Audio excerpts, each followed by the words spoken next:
The deadline to file your taxes is just around the corner. April 15th is the last day, so about 2 weeks left. Joining us this morning with last-minute tips is local financial professional Erik Krom from Clear Creek Advisors. Thank you so much for coming in. Thank you for having me. Really appreciate it. All right, the time is ticking now, a couple weeks left. What are the most common mistakes people make? Yeah, I think really it's just waiting to the last minute. Yeah. Right? A lot of times we should be thinking about tax planning all year long, and we wait till April 15th, which if you do that, you can miss deadlines and you can miss opportunities. So that would be number one. Number two is electronic filing. I think that's really important.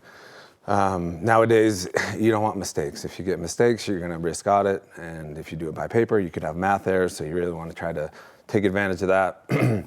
Excuse me. And then the last one is overpayment. We still see a lot of people overpaying, and I'd rather have you overpay than underpay because I don't want you to pay penalties, of course, but generally speaking, you want to get that as close to zero as you can. So you just want to kind of dial that in throughout the year, and if you're overpaying, maybe back things off so you can get a little closer to zero. Yeah, you don't want the government to be making money off of your money, right? That's correct. Get as close to zero as you can, and that's where a CPA really can come in and help you figure out how to get close to zero. So what things have changed from last year to this year for filers who haven't finished taxes yet? Yeah, not a whole lot has changed. There were a couple different changes. The big ones actually that we want to look out for are coming up in 2026 when these rules sunset and go back to the pre-Trump tax rules, potentially.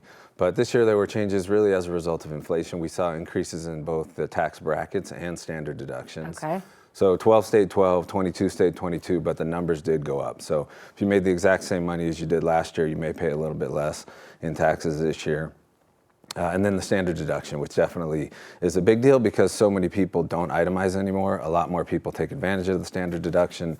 Those increased a little bit to about 13.8 single and double that for a joint tax filer. So those would be a couple changes, but nothing too major this year. Okay, if someone at home is like freaking out, they're like, oh my gosh, it is only 12 days away, what am I gonna do? How do you file an extension? Yeah, it's really easy. You just have to let the IRS know that you want more time. The main thing about that to know, and I would do it electronically, by the way, although you can still do it through paper. But the main thing to know really is that filing an extension to file your taxes is not an extension to pay your taxes. So sometimes you may have a really good idea what those numbers are. Sometimes you need to make an estimate, but you want to do as good a job as you can at trying to pay what you think you pay so you don't end up paying a bunch of penalties at the end of the day. Yeah, that is kind of the misconception. They're like, oh, I'm just going to kick the can down the road, and you still got to pay. So that is the caveat there.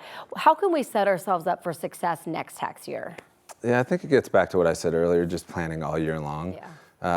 We talk to our clients about asking the question, are you trying to save taxes today or are you trying to save taxes in the future? And that's a biggie because the decisions that you would make are not the same, right? If you want to save taxes today, it's 401k contributions, health savings account contributions, maximizing deductions today, where you would really do the opposite if you were thinking more about the future.